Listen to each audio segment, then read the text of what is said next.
La historia de la dinastía Rothschild, estamos hoy en la séptima parte, vamos a ubicar los años que transcurrieron entre 1921 y 1945. Esta serie de conferencias está basada en un libro que se llama La historia de la casa Rothschild de Andrew Hitchcock. No es un libro fácil de conseguir, el único que conozco está en idioma inglés. No sé si hay traducción, pero bueno, quizás lo puedas conseguir allí en tu país. Habíamos dejado en 1921. Habíamos visto que una de las grandes instituciones creadas a comienzos del siglo pasado, donde la dinastía Rothschild crea una serie de instituciones que van uniéndose cada una de ellas en una especie de operación de pinzas para ir controlando todos los estamentos de la sociedad en todas partes del mundo, fue el control de los medios de comunicación. Y vimos que todas las grandes revistas que circulan por el mundo, todas las grandes cadenas de noticias, todas las grandes agencias noticiosas, todas las grandes radios, todas las grandes productoras cinematográficas, todas son propiedad de los Illuminati a través de sus distintas familias y grupos de poder, y que dentro de ese conjunto de personas que integran esa cofradía de gobernantes, se le encargó a John D. Rockefeller la tarea de controlar los multimedia. Entonces, cuando tú miras esas revistas que aparentemente unas se oponen a otras, en realidad son todas perlas del mismo collar, y todo lo que en tu país hoy es historia oficial, todo lo que tú ves en la CNN, todo lo que tú ves en los diarios de primera línea, todo lo que escuchas en los informativos que tiene que ver con las noticias internacionales y muchas de las cosas que ocurren en tu país, está absoluta y totalmente digitado porque no tiene ninguna posibilidad. En México, en Perú, en Colombia, en Argentina, aquí tenemos gente de todo el mundo hispano, vemos lo mismo que vemos en Montevideo. Nos pasan las mismas noticias, los mismos enfoques, con los mismos intereses, porque así es la media, el multimedia hoy en día. En estos días, por ejemplo, tenemos el tema Wikileaks, ¿verdad? Y tú lo estás viendo a diario. Cuando tú ves la CNN atrás de eso, cuando tú ves el BBC News atrás de eso, cuando inunda los titulares de tu diario, tú sabes que están los Illuminati atrás de eso, si no simplemente te lo ocultarían como todas las cosas o la mayor parte de las cosas que te estamos contando por aquí. ¿Quieres saber si algo es verdad? ¿Quieres saber si lo que te están diciendo, la forma en que te lo presentan, es la verdad? Fíjate en la fuente. E inmediatamente, en la medida que estás entrenado, allí tienes ya rápidamente un elemento para averiguar y comprender por dónde vienen los intereses de la información. A partir de allí, por ahora, mientras la Internet es libre, por ahora, no va a faltar mucho para que sea ferozmente censurada, puedes acceder a muchísima información independiente y a todas las fuentes independientes que tú desees y quieras en los diferentes idiomas, porque todo está absolutamente publicado y por eso puedes fácilmente confirmar informaciones, averiguar si es una desinformación o es una información, pero eso da un poquito de trabajo. En 1926, Rothschild & Sons, ustedes saben que los Rothschild habían llegado a fin del siglo XIX siendo dueños de más del 50% de la riqueza mundial, habiendo extendido una amplia cadena de casas bancarias, obviamente en toda Europa, en los Estados Unidos y ya comenzando a extenderse en el Lejano Oriente y en Asia. Financian o refinancian el metro eléctrico de la empresa Ferrocarriles de Londres, que tiene una participación muy importante en el control de todo el sistema de transporte subterráneo de Rothschild. Maurice de Rothschild tiene un hijo, Edmond de Rothschild, que va a pasar a ser un personaje muy importante en la historia moderna.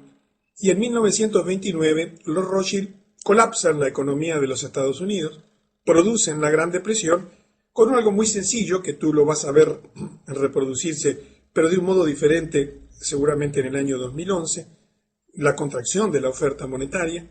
Es decir, ellos eran los que proveen de la oferta monetaria. Imagínate que en este momento la banca internacional, los verdaderos dueños de todo el sistema de dinero que existe, hoy vas a ver algunas empresas, algunos operadores de esto, decidan cortar el flujo de dinero, inmediatamente hoy el mundo entero colapsaría. Y ya no sería un problema local, porque hoy todo lo que tú ves que está funcionando depende de que la maquinita de imprimir dinero de la Reserva Federal lo esté haciendo a grandes velocidades en este momento, porque si no en tu país inmediatamente te quedarías sin crédito, te quedarías sin dinero y rápidamente la vida de tu país colapsaría. Simplemente hoy he leído un extensísimo informe sobre el tema de cómo va a llegar a nosotros la crisis brutal financiera que va a venir el año que viene, que es totalmente global en sus proporciones. Así que hoy no, por falta de tiempo, por la necesidad de elegir los puntos que vamos a ver en el día de hoy, no nos vamos a dedicar a analizar todo este tema de la Gran Depresión y todo lo que hicieron los Rothschild para generar esa Gran Depresión en los Estados Unidos, porque eso solo daría para más de una conferencia. Pero es uno de los hechos importantes de la historia del siglo pasado. Fue una prueba de lo que pueden hacer en una economía tan importante, la primera economía del mundo, como era Estados Unidos en aquel momento. Vamos a llegar hoy, aquí en 1930, a uno de los centros de poder del mundo, oculto bajo las sombras del poder, absolutamente desconocido para ti. Yo estoy seguro que en estas 167 personas que hay en este momento en la reunión, no sé si alguno de ustedes alguna vez oyó hablar de lo que te vamos a contar ahora, el Banco Central de todos los bancos centrales del mundo. En 1930 se funda el primer banco mundial Rothschild, el Bank for International Settlements, BIS, Banco de Pagos Internacionales, BPI. ¿Alguna vez habías oído hablar de BIS? Aquí deben haber algunas personas que han estudiado economía o que le interesan la administración y las finanzas. ¿Alguna vez lo ves publicado en el diario de tu ciudad? ¿En el noticiero de la televisión allí o de las informaciones de prensa? ¿Has escuchado hablar acerca del Banco de Pagos Internacionales, el Bank for International Settlements, el BIS? Se estableció en Basilea, Suiza. Un detalle de este rompecabezas mundial es que todos los centros de poder están ubicados en Suiza. En el futuro nos vamos a enterar por qué. El mismo lugar donde 33 años antes se llevó a cabo el primer Congreso Sionista Mundial. Y como sabes, todo lo que hoy estás viendo y que está ocurriendo tiene como fuente de poder la organización sionista en el mundo. El BPI fue fundado en 1930 y le vamos a dedicar en el día de hoy unos cuantos minutos a este tema, porque este banco está dominando absolutamente las finanzas de tu país y del mundo entero. Los principales actores en la constitución del BPI fueron el gobernador del Banco de Inglaterra, que como sabes, toda la banca inglesa era absolutamente dominada, y lo es hasta hoy, dominada por la Casa Rothschild, Montagu Norman, y así como su colega alemán, Hjalmar Schacht, último ministro de finanzas de Adolf Hitler. Este señor, Schacht, tuvo una gran virtud. Fue de los pocos que en el tribunal de Nuremberg no terminó sentenciado. Tiene una historia post la guerra muy interesante de poder, porque pertenecía a la gran élite bancaria del mundo, siendo nada menos que el fundador del BPI. Cuando tú estudias qué es el BPI, a mí se me pone la piel de gallina. Te da miedo por el inmenso poder que acumula. El Banco de Pagos Internacionales es el banco central de los bancos centrales de todo el mundo, con sede en Basilea, Suiza. Es una organización internacional que dice fomentar la cooperación financiera y monetaria internacionales y sirve de banco para los bancos centrales. No rinde cuentas ante ningún gobierno. Es supranacional. Está por encima de quien gobierne tu país y cualquier gobierno del mundo. También presta servicios bancarios, pero solamente a los bancos centrales o a las organizaciones internacionales, como el propio BPI. 10 veces al año, una vez al mes, excepto en agosto y en octubre, un pequeño grupo de hombres bien vestidos llega a Basilea, enfrente a la estación terminal de trenes de Basilea, Suiza. Discretamente se registran en el Hotel Euler. Llegan a esta ciudad de lugares tan dispares como Tokio, Londres, Washington, para la reunión ordinaria del club supranacional más exclusivo, secreto y poderoso del mundo. Por supuesto que no te vas a enterar de la reunión que está teniendo lugar en este mes de diciembre, ni lo vas a ver en ninguna revista, en ninguna parte del mundo, simplemente porque esto opera tras las sombras. Los miembros de este club se limitan a un puñado de hombres poderosos que determinan diariamente el tipo de interés, la disponibilidad del crédito y la oferta monetaria de los bancos en sus propios países. ¿Sobra el dinero en tu banco central allí en tu país? Esto fue decidido por el BPI y es decidido diariamente. Diariamente cortan y te dan dinero, diariamente cortan y te dan crédito, diariamente te fijan los intereses del dinero, diariamente controlan la masa monetaria del mundo, aunque esto te parezca absolutamente disparatado e imposible, así funciona en la realidad. ¿Quiénes integran este pequeño grupo de selectos hombres que controlan nada más ni nada menos que a los bancos centrales de todo el mundo? Los gobernadores de la Reserva Federal de Estados Unidos, el Banco de Inglaterra, el Banco de Japón, el Banco Nacional Suizo, el Bundesbank alemán, entre otros.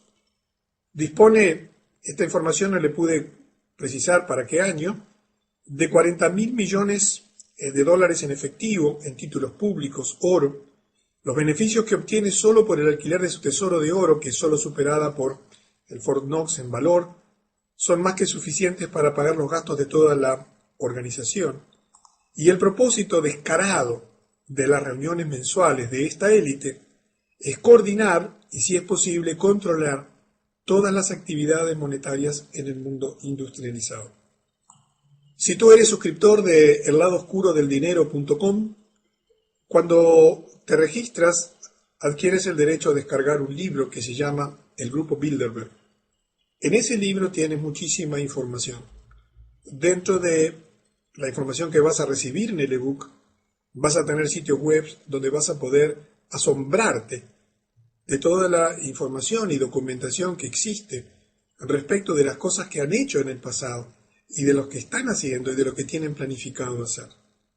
En estos días una persona me escribía molesto porque yo decía que declaraba cosas que iban a ocurrir en el 2012 o de aquí al 2012. Yo prácticamente no declaro nada de lo que va a ocurrir, salvo algunas cosas muy puntuales, algunas te comenté hoy, pero porque eso es responsabilidad de cada uno de nosotros. Cada uno de nosotros tiene que entender que está viviendo un tiempo especial y tiene que entender que hay que tomar acciones y decisiones hoy para que las cosas que ya están ocurriendo y que ya están afectando tu vida, cuando se desencadenen y precipiten, te encuentren en la mejor forma posible.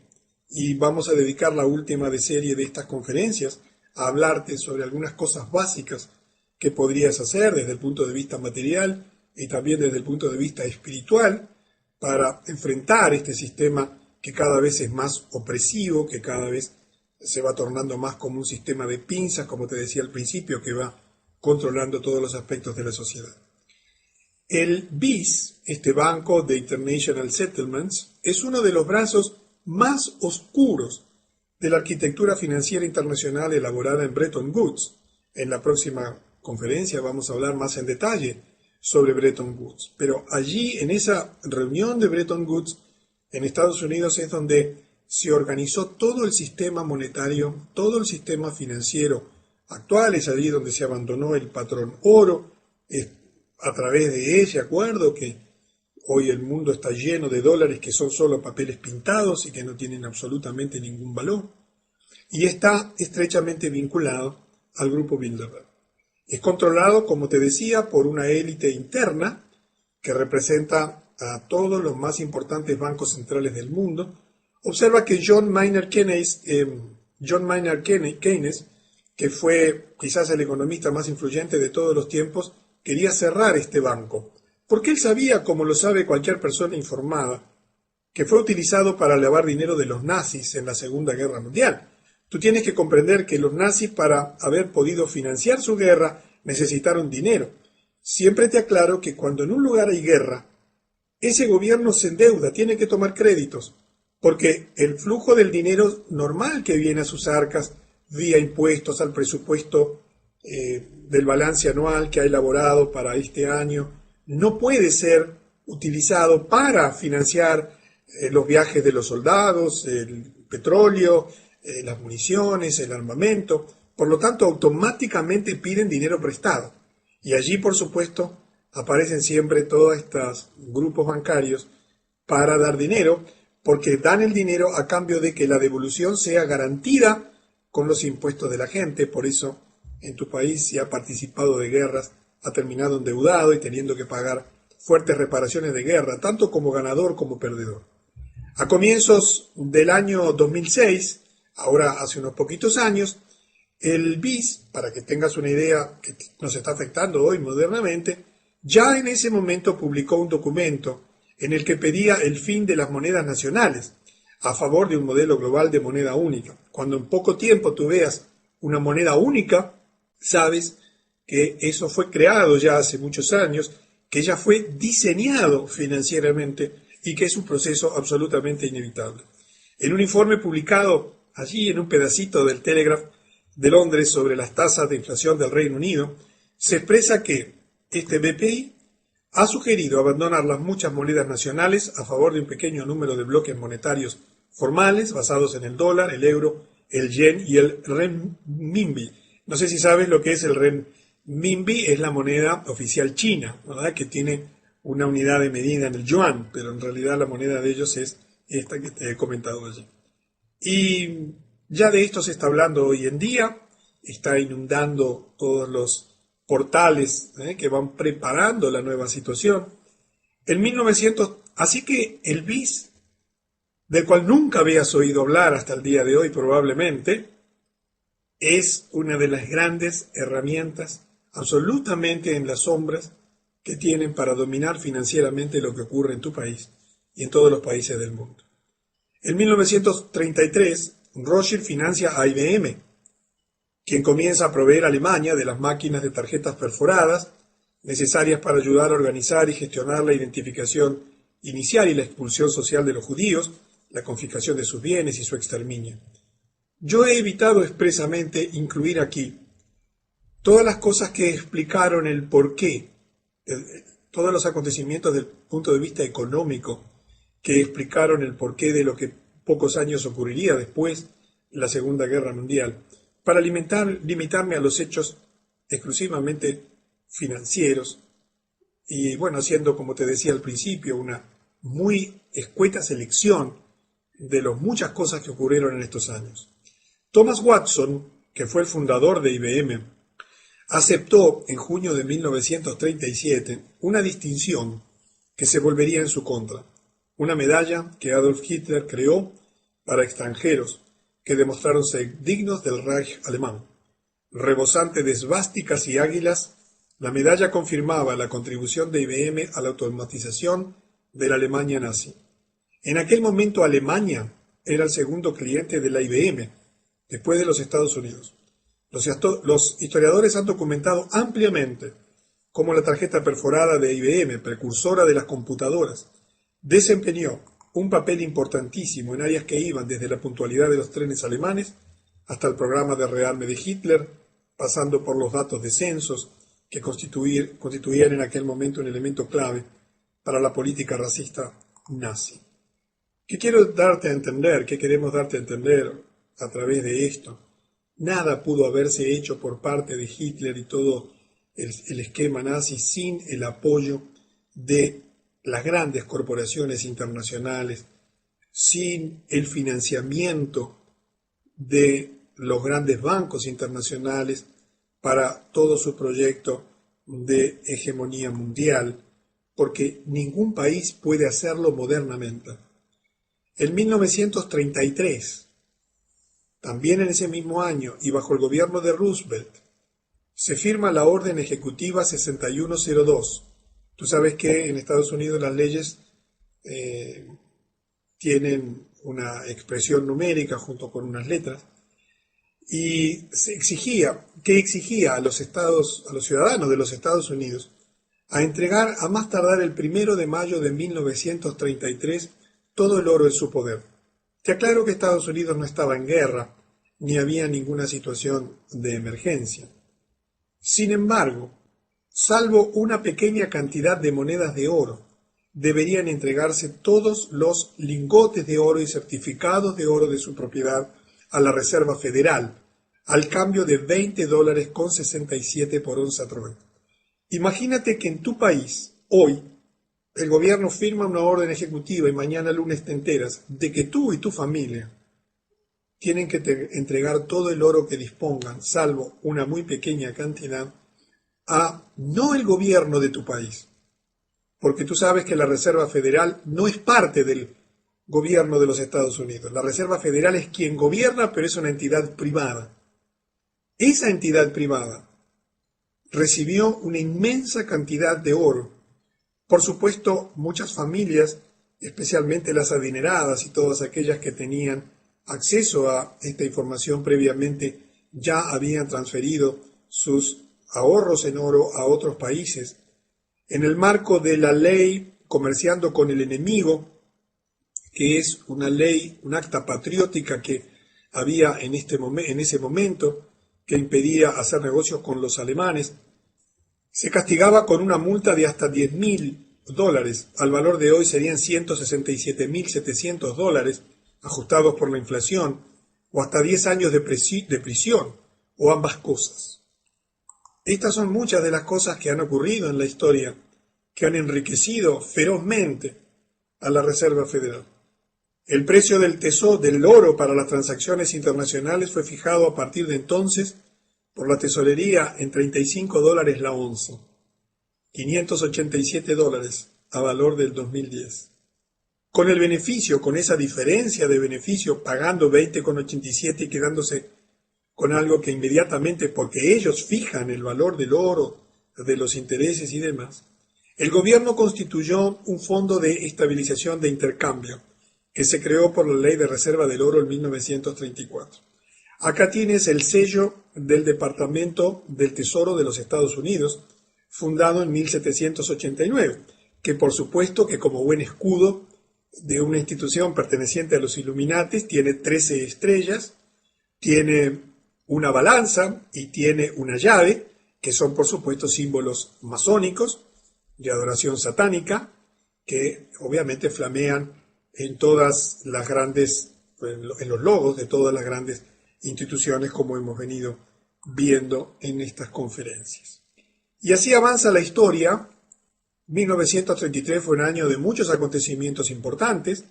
El 16 de noviembre de ese año 1933, el presidente Roosevelt reconoce el régimen sionista de Stalin en Rusia, y ya hemos visto cómo todo ese régimen que hizo caer a la Rusia zarista y que instaló un régimen dictatorial comunista fue organizado por los sionistas. Ya hemos visto la lista de los nombres de todos los fundadores, que eran todos judíos, sionistas, judíos askenazí, sin consultar con el Congreso. Es decir, que Roosevelt ese día reconoció al régimen. Es como si en tu país el presidente reconozca a un Estado sin informarle al Congreso cuando esto es requisito. Y ello provocó que casi 8.000 ucranianos marchasen en aquel momento en protesta en Nueva York. También este año, en 1933, ocurre algo extraordinario. El presidente Roosevelt imparte la orden de incluir en cada billete dólar, en el que tú tienes allí en tu bolsillo o en tu casa, el ojo que todo lo ve, junto con el lema Novus Ordo Seculorum, nuevo orden de los siglos o de las eras. Y vamos a detenernos unos minutitos en analizar todos los símbolos masónicos y cabalistas que existen en el dólar. En realidad no son todos, porque hay más, pero hemos seleccionado de alguna imagen que hemos encontrado en internet los más importantes. Comenzando desde la parte superior y de izquierda a derecha, tú ves una frase que dice Anuit Coeptis. Anuit Coeptis quiere decir se anuncia la concepción. ¿La concepción de qué? De un nuevo mundo, de un nuevo orden mundial. Aparece en la torre de la punta de la pirámide, pero separada de la pirámide, no como parte de ella, el ojo que todo lo ve, el gran arquitecto, Lucifer, que tú sabes que es una deidad que representa la luz en la tradición oculta y esotérica. Luego tienes en la parte inferior de la pirámide, en ese arco, allí abajo la expresión Novus Ordo Secolorum, Nuevo Orden Mundial. Del lado derecho, en la imagen de la derecha, tienes la expresión E pluribus unum, de muchos uno. Luego tienes una cantidad de estrellita, por supuesto 13 estrellas iluminadas, que fueron además las 13 colonias originales iluminadas. Yo no sé si sabes que aquí en Uruguay, nuestro país fue liberado por los 33 orientales. No fueron 34 ni 31, ¿sí? El 25 de agosto de cada año nosotros celebramos la independencia, que fue lograda por 33 orientales, porque por supuesto todos los libertadores y todos los movimientos emancipadores fueron masones en todos los países de América. En la pirámide que tienes allí tienes 13 hileras de piedras, también representando las 13 colonias norteamericanas originales. La base de la pirámide tiene 72 piedras, porque en la Cábala, que es otro de los orígenes de toda esta ideología y simbología, la Cábala judía, hay 72 poderes registrados. Del lado derecho tienes allí una espiga, creo que sí que es una espiga, no estoy seguro, son hojas. Allí tienes, cuenta, en la 13 hojas, pero además la cola de esa ave, que no es un águila, sino que es el ave fénix, mucha gente cree que eso es un águila, tienes 13 plumas en la parte inferior. Y además hay 13 flechas, y son los distintos poderes poseídos por las 13 colonias. Y perdón, allí estaba refiriéndome a las flechas, las hojas y las hayas. Las plumas son 9 que están en la cola del ave fénix, porque son las 9 esferas de ascensión hacia el estado iluminado. Todos los billetes de dólar están llenos de símbolos esotéricos. Hay más. Si tú lo miras con una lupa vas a encontrar un búho y muchos otros símbolos esotéricos y masónicos, porque el nuevo orden internacional, donde el dinero es el gran instrumento de dominación mundial, la oferta monetaria, la deuda, sabemos que por definición el dinero es deuda, es un gran símbolo de poder. Y por lo tanto, los Illuminati, la dinastía Rothschild, todas las organizaciones que están detrás de este proyecto, han elegido el dólar como el lugar donde millones de personas, todo el mundo, porque es la moneda mundial, es la moneda con que tu país compra las cosas que se importa, es la moneda en que tu país paga las cosas que importa y cobra las cosas que exporta, es la moneda en que se endeuda, es la moneda del mundo. Todo tu país está absolutamente lleno de símbolos masónicos, no solamente en las estatuas y monumentos, sino también y fundamentalmente en la moneda en la cual se realizan las transacciones internacionales. En 1934 se reforman las leyes del secreto bancario. Quiero que sepas que el secreto bancario que tú conoces hoy internacional desde Suiza fue creado también en Suiza por la banca Rothschild en 1934 y se convirtió en ese momento por ley en un delito violar el secreto bancario por parte de un funcionario de estos bancos con pena de prisión. En mi país hay secreto bancario y quien lo viola también se expone a fuertes sanciones de la ley. El secreto bancario solo puede ser levantado a través de decisiones judiciales. Esto se hizo por parte de la ingeniería financiera Rothschild. ¿Pero por qué? Porque tenían por delante la Segunda Guerra Mundial. Ellos ya estaban en el conocimiento pleno de que los medios de información comenzaban a ser muy accesibles a la gente y tenían que tener mucho control sobre las filtraciones, porque ellos, que ya tenían preparada la Segunda Guerra Mundial, como lo sabemos desde el siglo pasado por documentos que hemos visto en conferencias anteriores, ellos financiarían a ambos lados del conflicto, como lo hicieron siempre en todas las grandes guerras de la humanidad, porque de ese modo siempre se aseguraban el control total, no solo durante la guerra, sino fundamentalmente después de ella. Y en ese momento también muere Edmond de Rothschild, que en toda esta historia había jugado un papel central. Suiza es el centro de poder donde se crea la legislación internacional.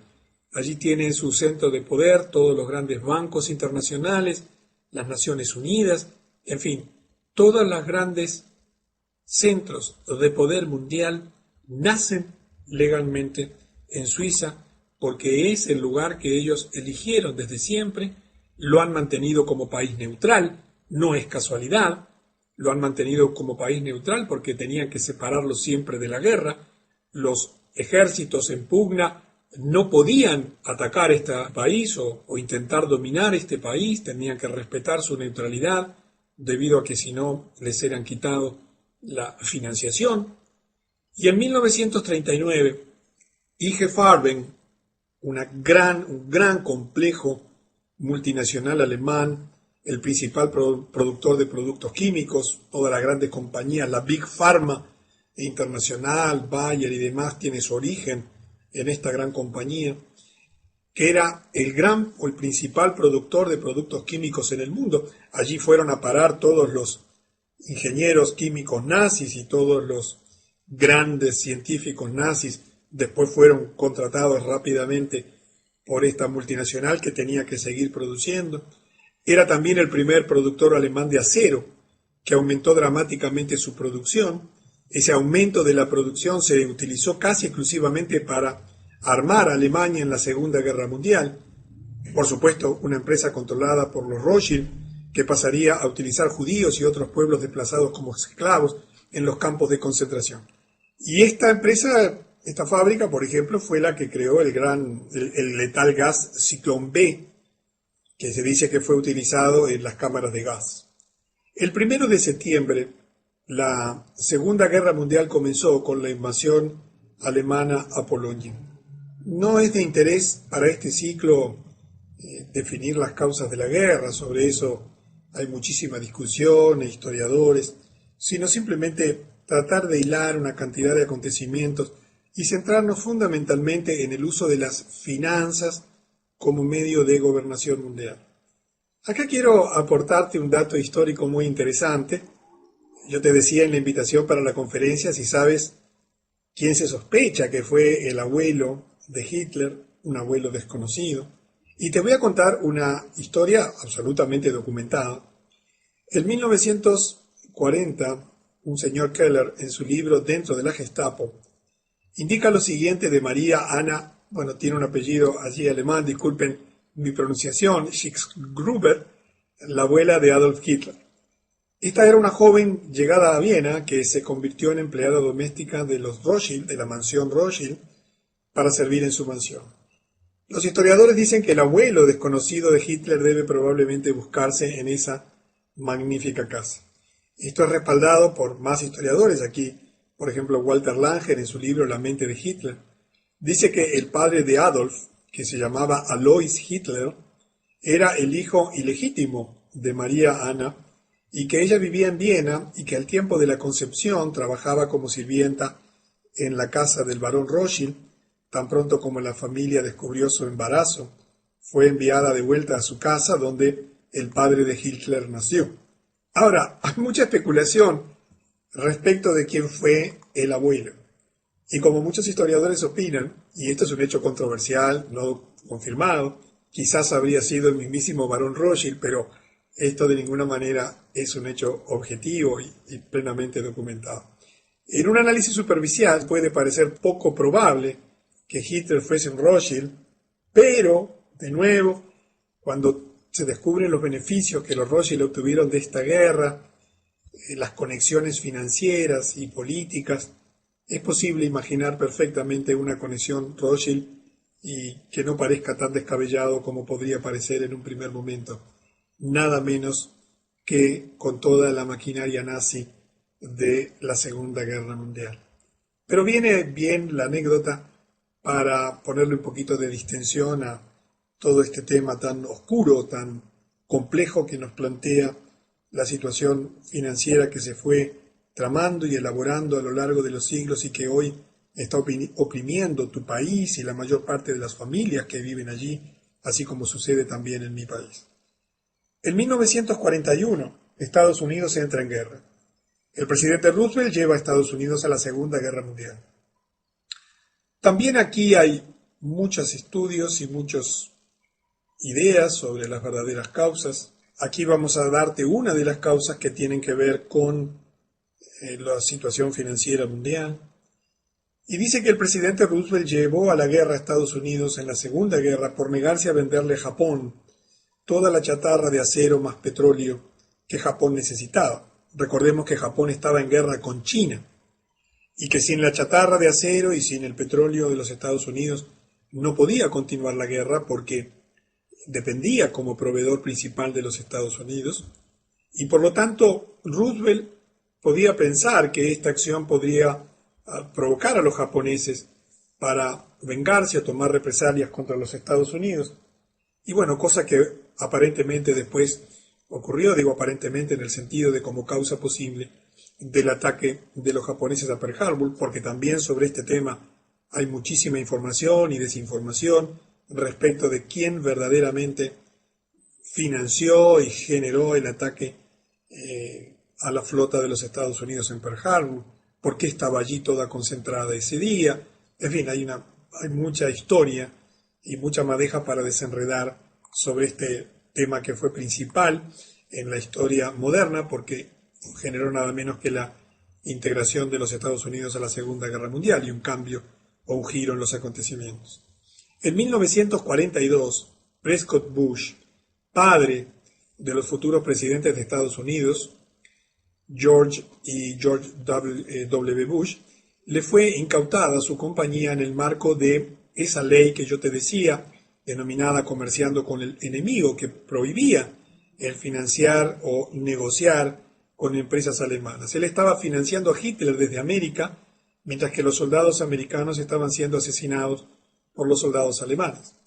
Por otra parte, también, en ese entonces los judíos eran masacrados por los mismos soldados alemanes, y sin embargo es interesante puntualizar que la ADL, ¿recuerdas la ADL? La Liga de Antidifamación es una de las organizaciones de control mundial más importantes que existen, nunca criticó a los Bush por ellos. Te voy a poner aquí un enlace de estos días. Yo no sé si sabes que Argentina, Brasil y Uruguay tenemos el privilegio, entre comillas, de Latinoamérica ser los 3 primeros países que hemos reconocido oficialmente a Palestina como un Estado independiente. Por supuesto que eso va a tener consecuencias para nosotros y por supuesto que ese tipo de cosas no se hacen sin la solicitud y la aprobación de los centros de poder, ¿verdad? A mí me ha sorprendido muchísimo lo que ha hecho Uruguay, lo que hizo Argentina y el proceso que ha comenzado Brasil, pero te voy a poner allí un enlace, después lo puedes leer y escuchar. Inmediatamente la Liga Antidifamación ha salido a decir que esto, entre otras cosas, va a tener consecuencias en el ámbito bilateral. Así que veremos qué consecuencias tiene para Uruguay, Argentina y Brasil esta acción en medio de un conflicto que sabemos que es el conflicto central por el puja de poder, Jerusalén y el reparto de las tierras allí. Bueno, que hayamos tomado partido oficialmente por reconocer un Estado que Israel niega hasta el hartazgo como es el Estado palestino. Pero te comento esto para que veas cómo la ADL inmediatamente reacciona en tu país, en el mío y en todas partes del mundo, pero principalmente en los Estados Unidos apenas hay algún atisbo de acciones o comentarios o conductas en contra, aunque sean la menor de las críticas, a las organizaciones sionistas, y eso hace que sorprenda que no hayan criticado a Bush por su inconducta. En 1944, en Bretton Woods, New Hampshire, se crean 2 nuevos bancos. Y aquí llegamos a 2 instrumentos de poder absolutamente extraordinarios desde el punto de vista financiero en nuestro tiempo. Bajo la influencia Rothschild se crea el Fondo Monetario Internacional y el Banco Mundial.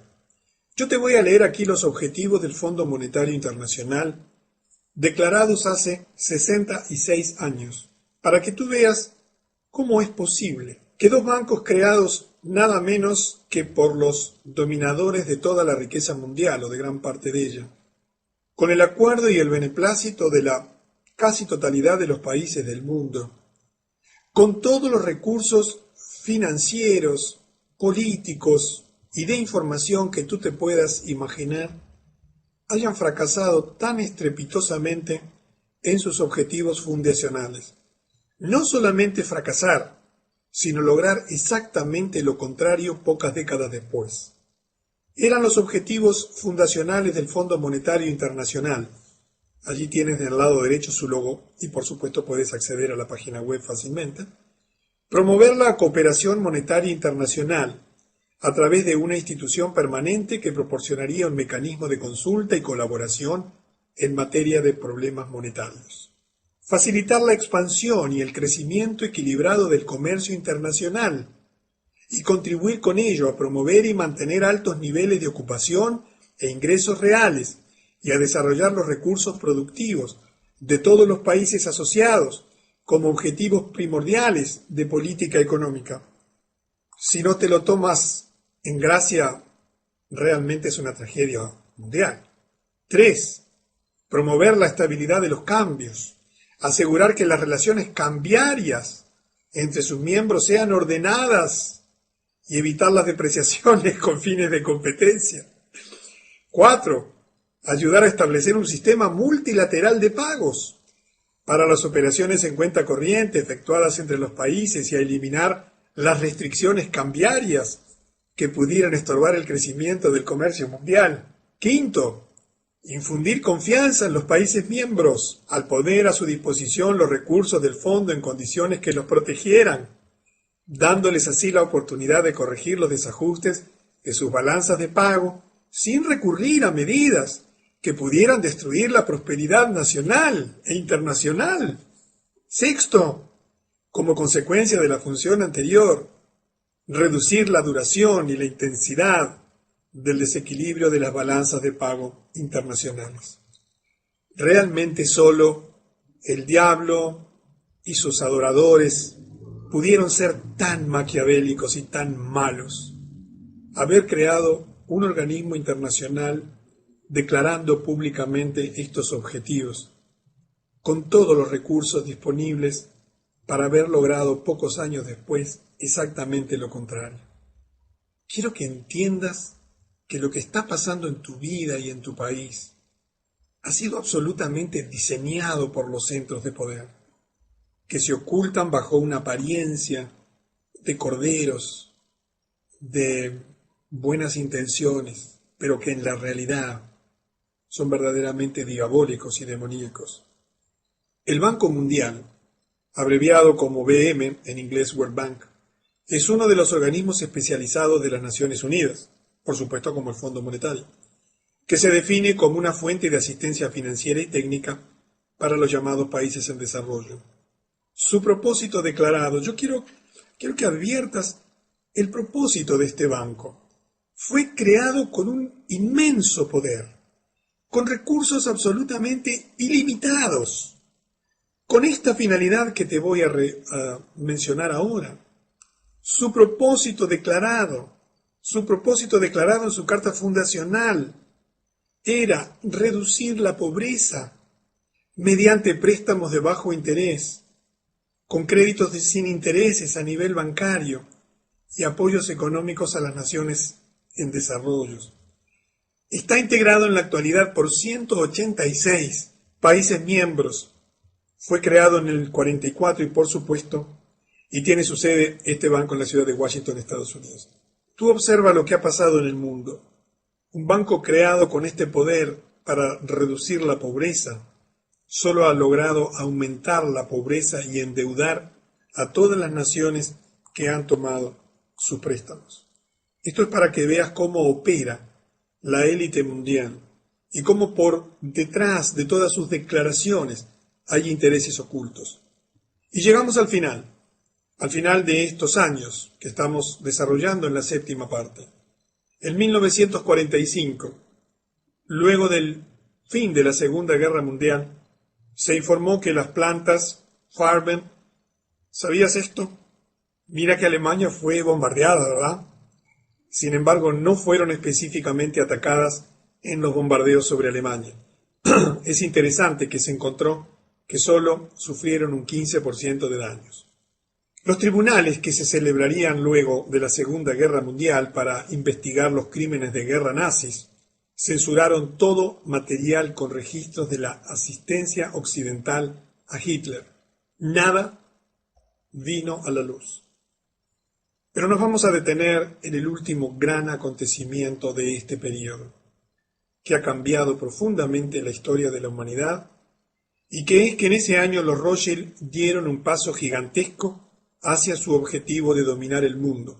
Tú recuerdas ya cuando en 1800 y pico, en el Congreso de Viena de 1822, intentaron crear el primer banco central en Alemania. Tú recuerdas cómo ya durante el siglo XIX se había intentado crear una primera organización mundial política de países. ¿Recuerdas cómo cuando al final de la Primera Guerra Mundial fue creada la Liga de las Naciones, que tuvo un periodo muy cortito? Pero ahora sí, en el fin de la Segunda Guerra Mundial, logran crear su gran instrumento de control político a nivel mundial, las Naciones Unidas. Las Naciones Unidas hoy tienen el control de lo que ocurre en el Ministerio de Salud de tu país, en el Ministerio de Defensa, en la educación de todos los organismos de enseñanza que existen en tu país. Tiene bajo el control la producción de alimentos. Vamos a hablar extensamente en la próxima reunión sobre el tema de las Naciones Unidas, porque esta es la pieza que ha venido a cerrar el círculo de poder por parte de los grandes financistas internacionales de todas las cosas que están ocurriendo en el mundo. En la octava parte de la dinastía Rothschild nos vamos a encontrar para abarcar acontecimientos ya mucho más cercanos a nosotros. Te sorprenderás de las cosas que también vas a escuchar y que ocurrieron en la octava parte de la dinastía Rothschild. La historia de la dinastía Rothschild, octava parte. En esta octava parte vamos a cubrir el periodo de 1945 a 1963, y como muchas veces hemos aclarado a lo largo del ciclo, estamos tratando de entender cómo es que existe un grupo de personas que integran una dinastía familiar, la dinastía de la familia Rothschild, asociada ya modernamente por casamientos y demás a otro pequeño grupo de familias que tienen el control prácticamente total de los acontecimientos que están ocurriendo en el mundo y sin cuyo conocimiento tú no puedes entender qué es lo que está ocurriendo a nivel mundial, todo este sistema opresivo que se ha vuelto sobre los seres humanos en todas partes de la Tierra y que nos ha alejado de nuestra condición natural, de seres humanos destinados a vivir en paz y en libertad aquí en el planeta, cumpliendo cada uno su designio, su propósito, su plan personal, y que, como siempre comentamos, nació ya hace varios siglos, pero hoy está alcanzando el momento cumbre del desarrollo de ese proyecto de gobernación mundial. Habíamos finalizado la séptima parte, ahí en 1945, después de finalizado la Segunda Guerra Mundial, con un acontecimiento absolutamente central en la historia de la humanidad y que es central en relación a los acontecimientos mundiales y a la instalación del gobierno mundial, como fue la constitución, la formación de las Naciones Unidas. Un viejo proyecto Rothschild que había comenzado y fracasado al final de la Primera Guerra Mundial con la Liga de las Naciones, pero que ya tenía su antecedente en el Congreso de Viena de 1812, en fin, una cantidad de intentos de establecer un gobierno supranacional como lo es el gobierno de las Naciones Unidas, que hoy controlan tu vida, ¿sí? Cuando, por ejemplo, dicen que hay una pandemia mundial, pregúntale a los amigos mexicanos que están aquí cómo les fue, las Naciones Unidas inmediatamente, verticalmente, lanzan una orden y allí tu Ministerio de Salud, el de mi país en Uruguay, el de Perú, el de Venezuela, inmediatamente tienen que acatar órdenes porque han firmado acuerdos y si no los cumplen, inmediatamente son sancionados, se le quitan préstamos, asistencia técnica, ayuda militar, etcétera, etcétera, y por lo tanto son obligados. Y en este momento, por ejemplo, si tú conocieses el Reglamento Mundial de Salud, te horrorizarías de lo que podría pasar en tu país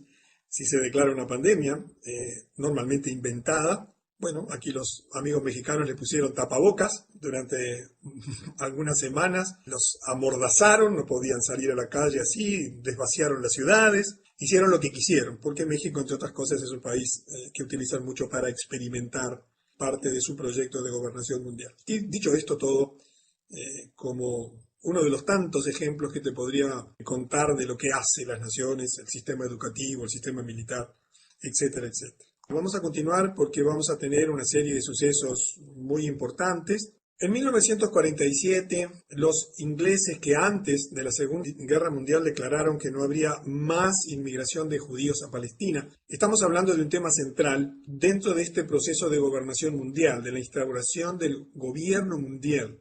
Dentro de ese proceso, la creación del Estado de Israel y particularmente el control de Jerusalén es una parte esencial del proyecto de gobernación mundial.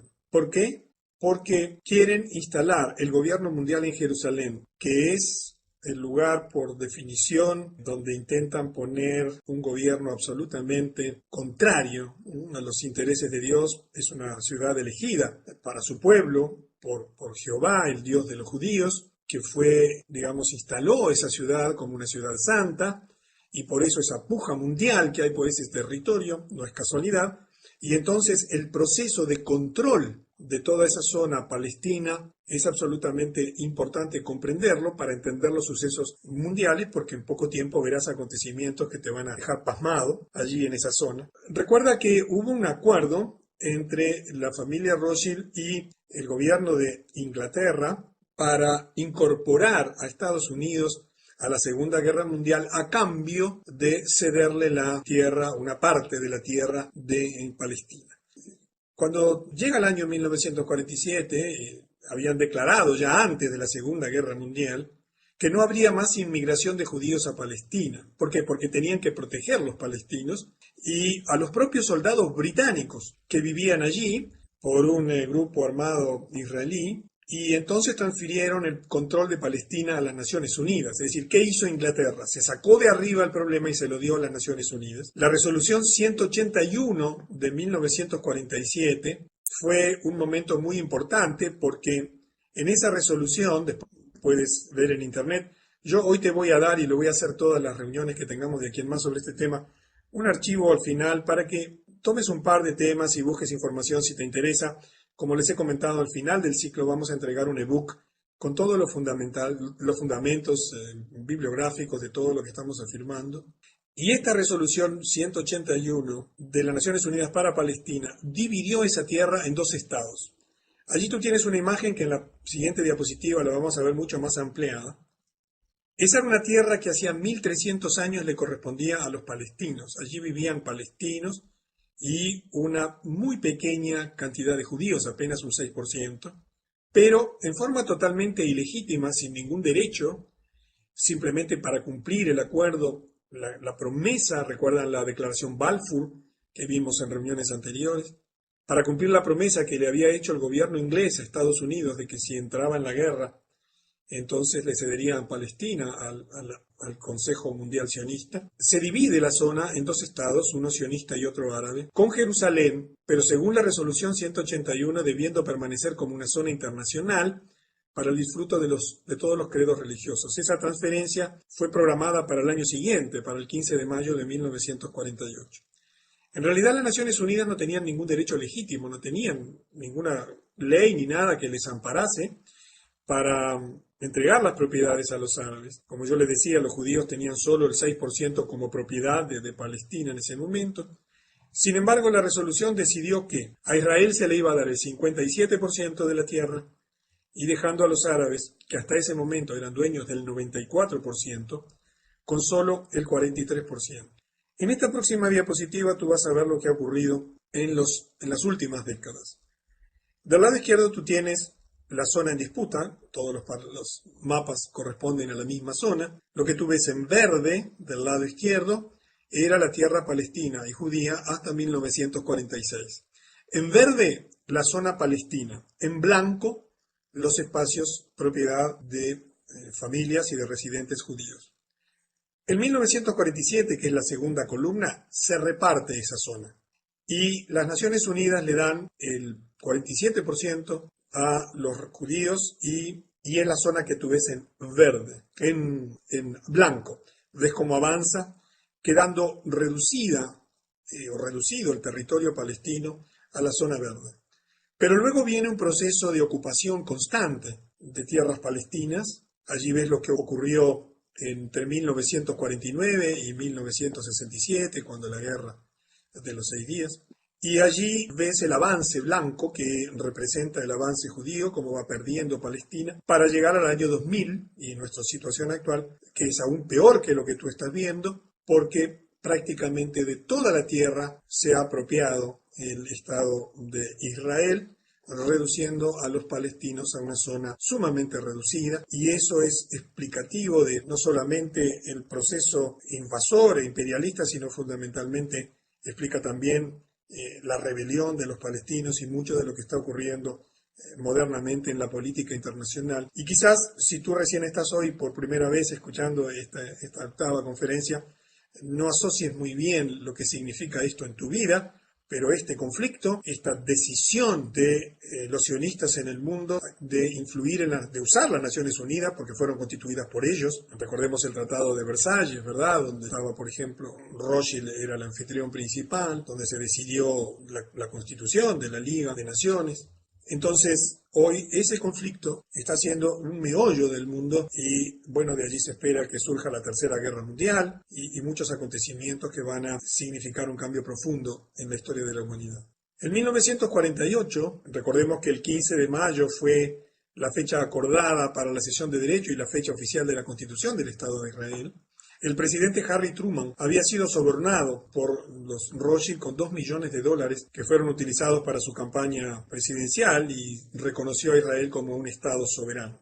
Es interesante que si tú miras la historia de los sucesos de ese reconocimiento, Estados Unidos fue el primer país que lo reconoció. Demoró 11 minutos, como dice allí, después que se independizó como nación en reconocerlo. Y es interesante un registro histórico de una declaración de Truman en una reunión en la Casa Blanca el 10 de noviembre del 45 a los enviados de Arabia Saudita, Siria, Líbano y Egipto. Lo siento, señores, pero tengo que responder a cientos de miles que están ansiosos por el éxito del sionismo. No tengo cientos de miles de árabes entre mis electores. Todo este tipo de cosas demuestra la influencia permanente del sionismo en los Estados Unidos en relación a Israel. Por eso es que en las Naciones Unidas el veto de las resoluciones contra Israel siempre tiene que ver con Estados Unidos. Jamás vas a ver en ningún medio de prensa información sobre la capacidad nuclear de Israel, que es el gran poseedor de armamento nuclear. Tú ves todos los días que se habla de Irán como un posible país que dispone de armas nucleares. Pero nunca vas a oírte hablar de Israel, que es el que verdaderamente tiene el poder nuclear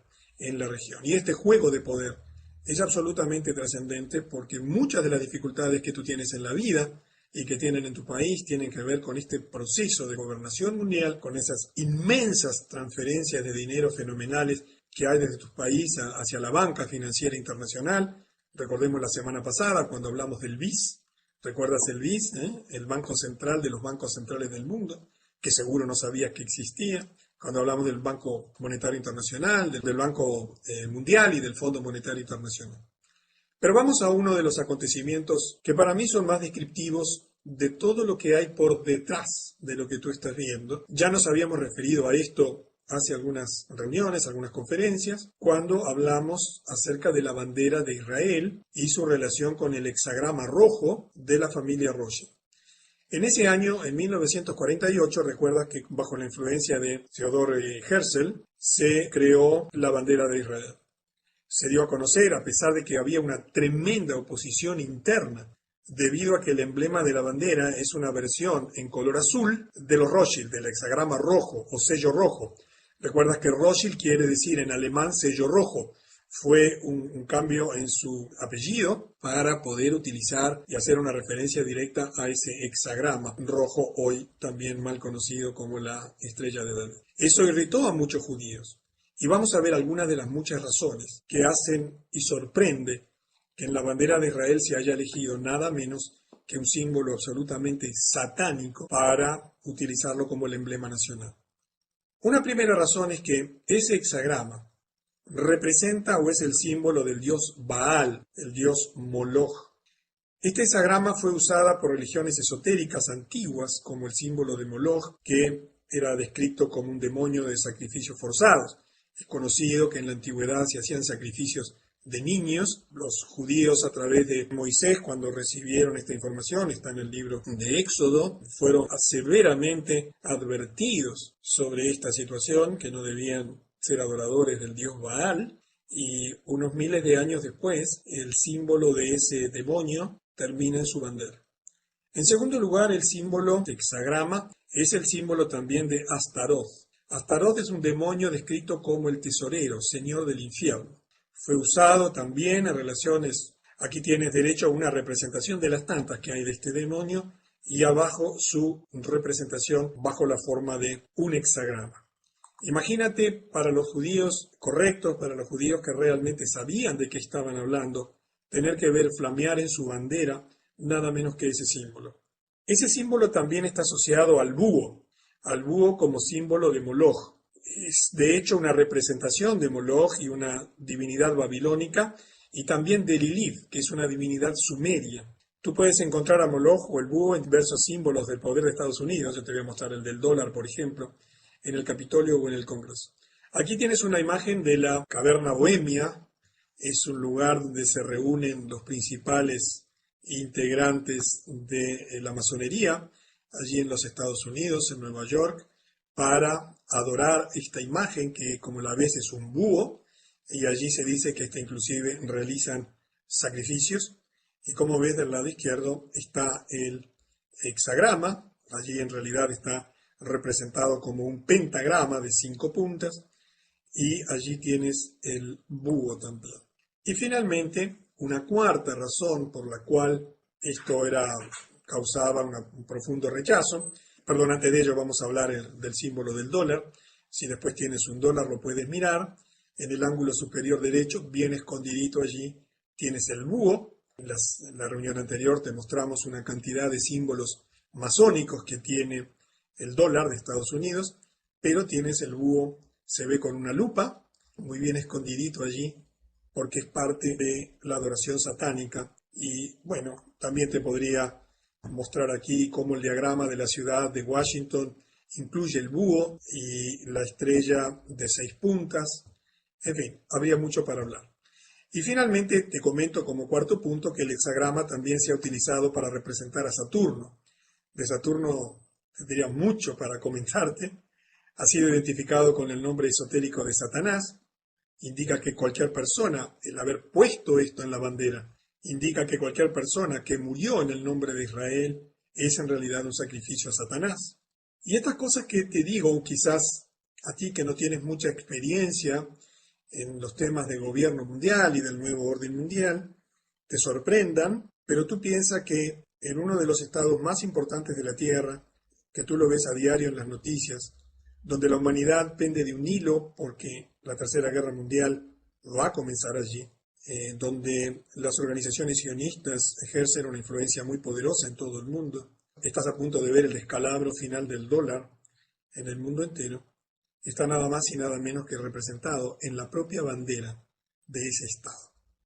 Y es necesario comprender esto para entender cómo juega este proceso de gobierno mundial y por qué hay intención aviesa, diabólica, satánica, de oprimir a la humanidad. En realidad, el emblema normal y natural de la bandera de Israel era el menorá, o sea, el candelabro de 7 brazos. Este es un candelabro que le fue dado a los judíos por Jehová, por su Dios, que estaba en el templo que ellos tenían en Jerusalén, donde estaba el arca del pacto. Es el verdadero símbolo de la liturgia judía. Es el más antiguo símbolo judío provisto por Jehová a su pueblo. Mientras que el hexagrama ni siquiera es un símbolo judío, no existe en la liturgia judía.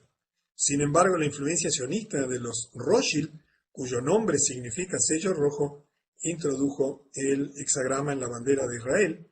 Si el tema te interesa, puedes leer en la Biblia, en el libro de Éxodo, en el capítulo 2, los versículos 25 a 40, donde se incorpora a la liturgia judía este candelabro bien definido, bien explicado, en su utilidad, en sus funciones y demás.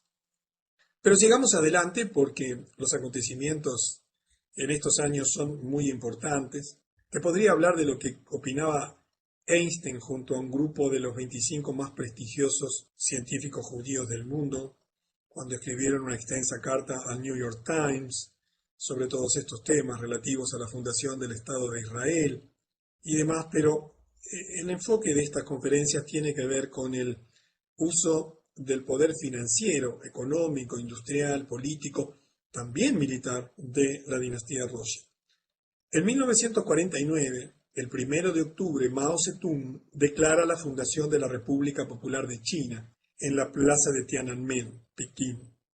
Yo te he explicado muchas veces que la única manera de que exista un movimiento revolucionario, que un país o un sector pueda entrar en guerra, es que exista alguien que financie las armas, que financie la comida, que financie la ropa, que financie los vehículos de transporte. No hay otra manera.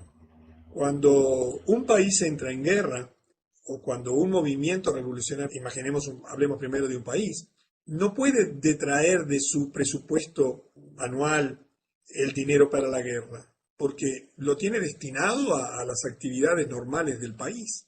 Debe pues endeudarse, y allí es que aparece la banca internacional financiando, por supuesto, como ya lo hemos visto en innumerables casos, a los dos lados de la guerra, ¿verdad? Como en la guerra mundial financiaban a los nazis y también financiaban a los aliados.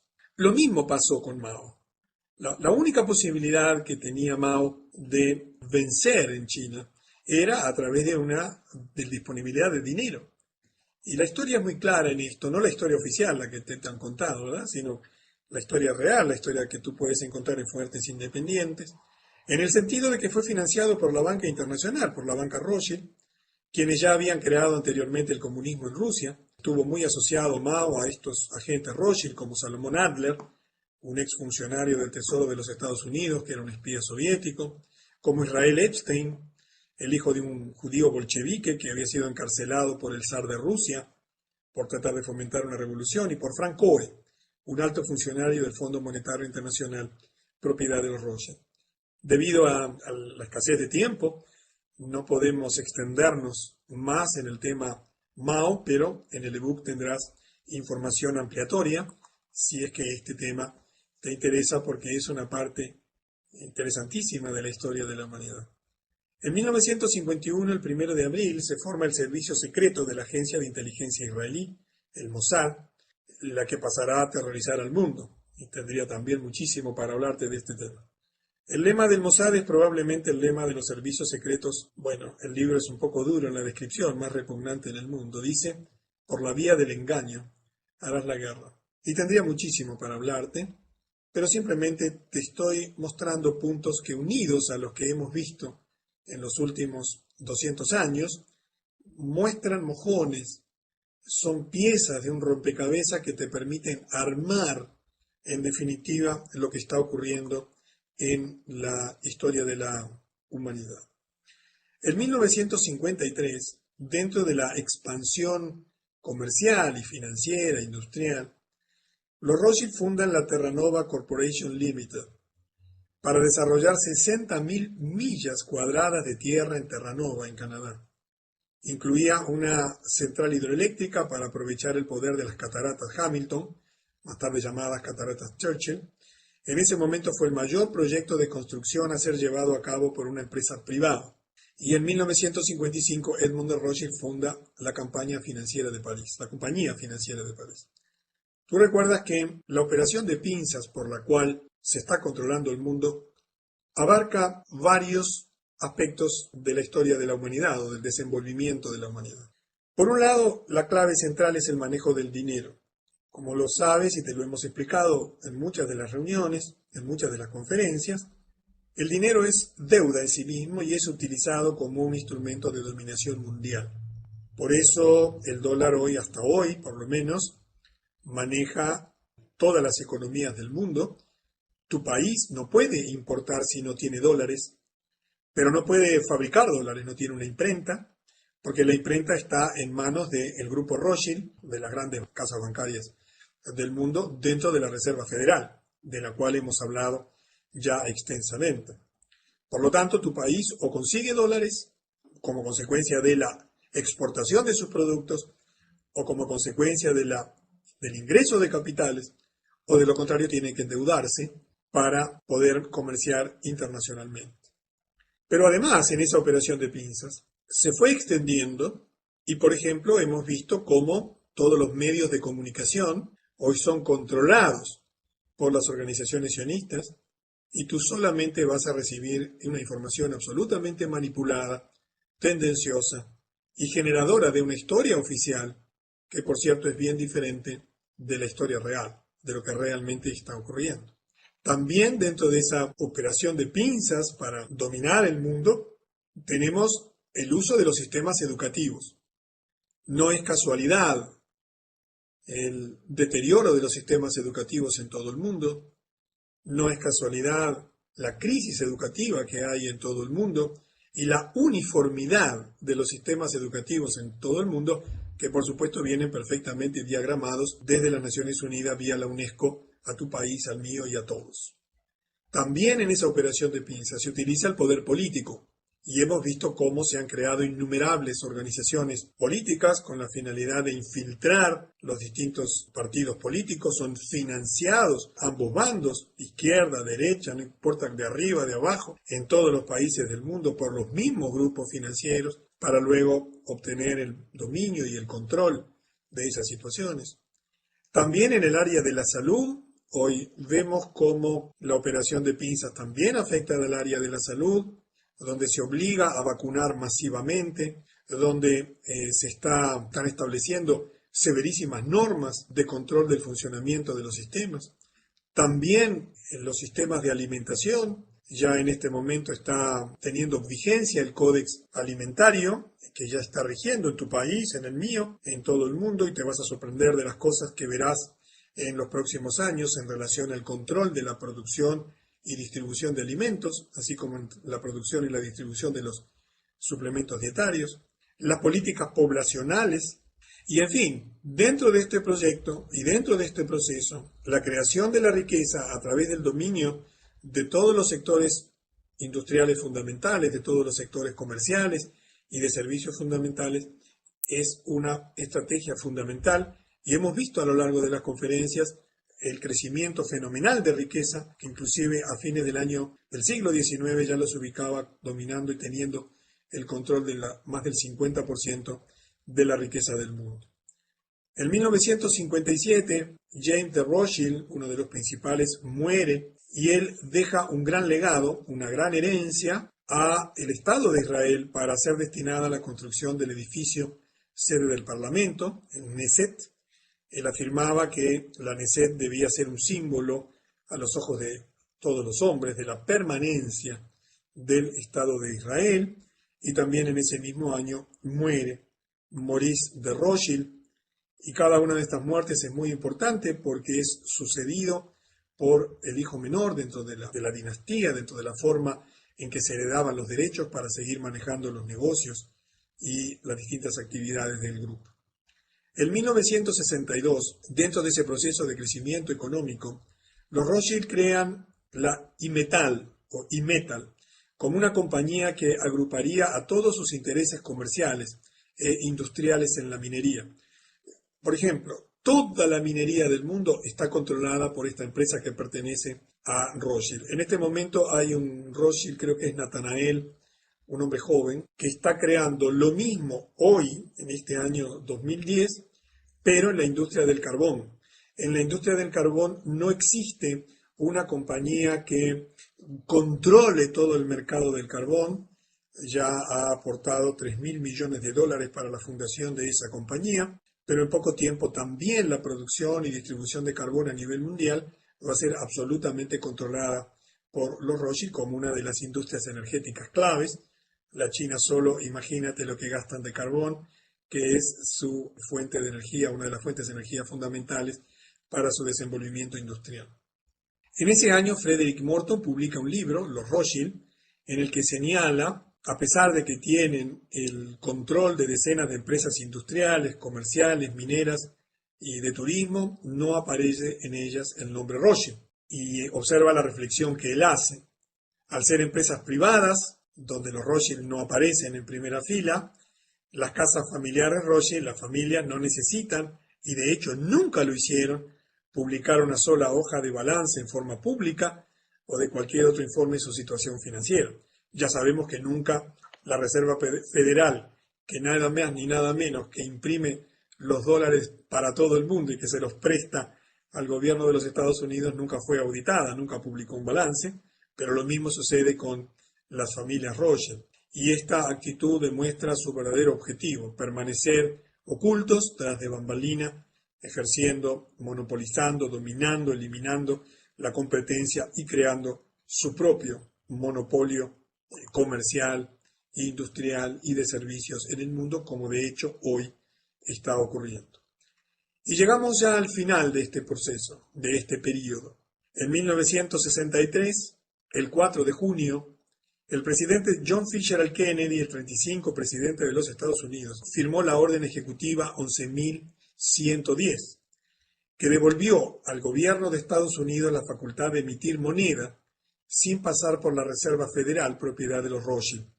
Tú recuerdas lo que le había pasado a Lincoln por hacer lo mismo, a Andrew, otro de los presidentes de los Estados Unidos asesinado, también por la misma situación. Esta quizás fue la principal causa del asesinato de John Fitzgerald Kennedy, además de su férrea y manifiesta oposición a las sociedades secretas.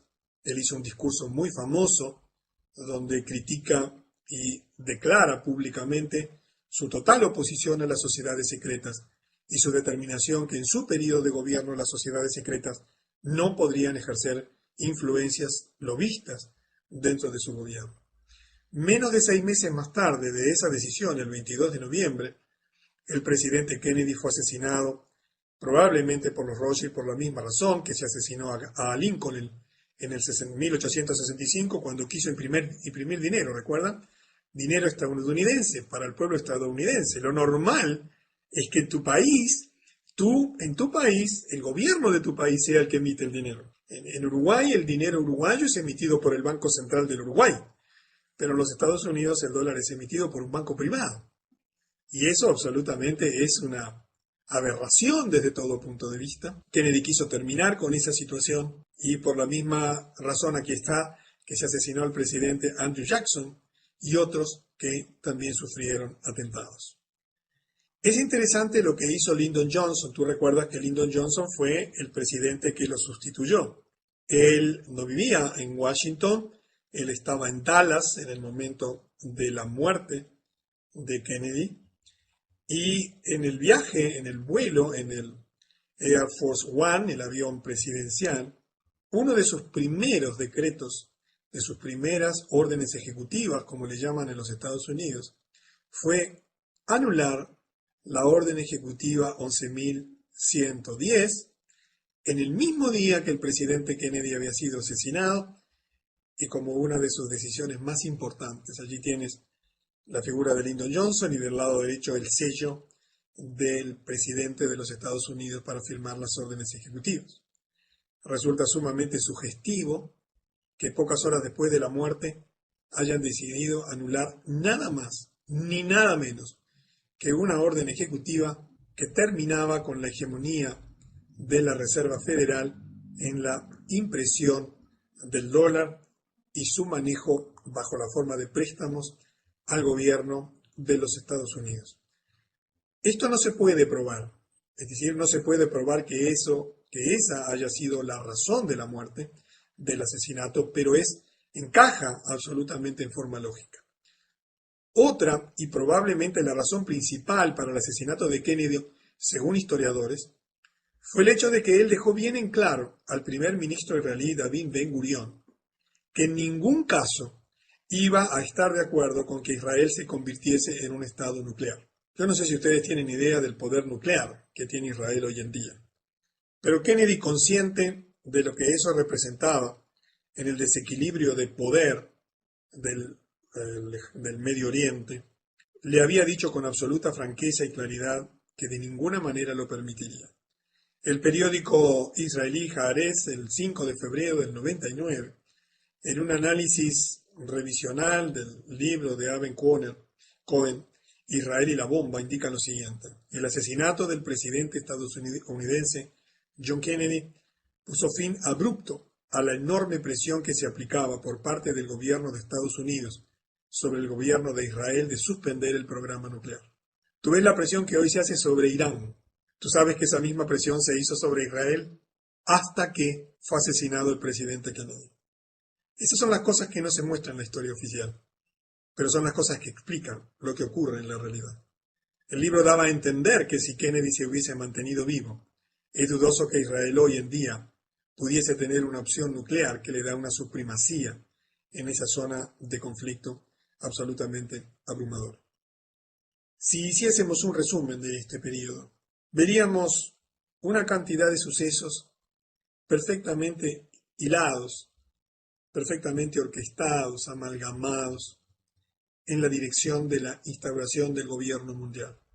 En primer lugar, las Naciones Unidas, que es la clave del gobierno mundial.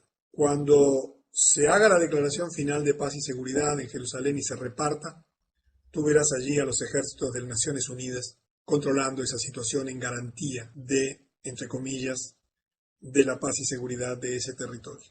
Has visto durante este periodo un creciente dominio de los Rothschild de la zona de Palestina, porque esto es parte central de su proceso de gobernación hegemónica, porque el gran objetivo final es instaurar el gobierno mundial nada menos que en Jerusalén. Has visto el crecimiento comercial, financiero, industrial que continúa. Has visto el proceso político de control, por ejemplo, hasta asesinar a un presidente de los Estados Unidos, que probablemente pueda ser interpretado o sugerido como posibilidad más concreta para explicar el asesinato de una figura prominente, como fue el presidente de los Estados Unidos. En la novena parte de la dinastía Rothschild vamos a abarcar unos años muy cercanos a nosotros, nos vamos a acercar al último periodo, vamos a llegar en este ciclo hasta el año 2006, lo cual nos va a llevar a desarrollar las conferencias 9 y 10, para que al final, a todos aquellos que que han escuchado todas las conferencias, tengas una comprensión completa que te explique lo que está ocurriendo en el mundo y para que, en función de la información que recibas, puedas comprender lo que va a ocurrir a los efectos de tomar las mejores decisiones posibles para anticiparse a un tiempo de cambio que ya está ocurriendo frente a tus ojos y que en poco tiempo, sobre todo en este próximo año que se inicia, 2011, veremos también, al igual que vimos en este año 2010, acontecimientos sorprendentes. Así que te espero entonces en la novena parte de la dinastía Rothschild.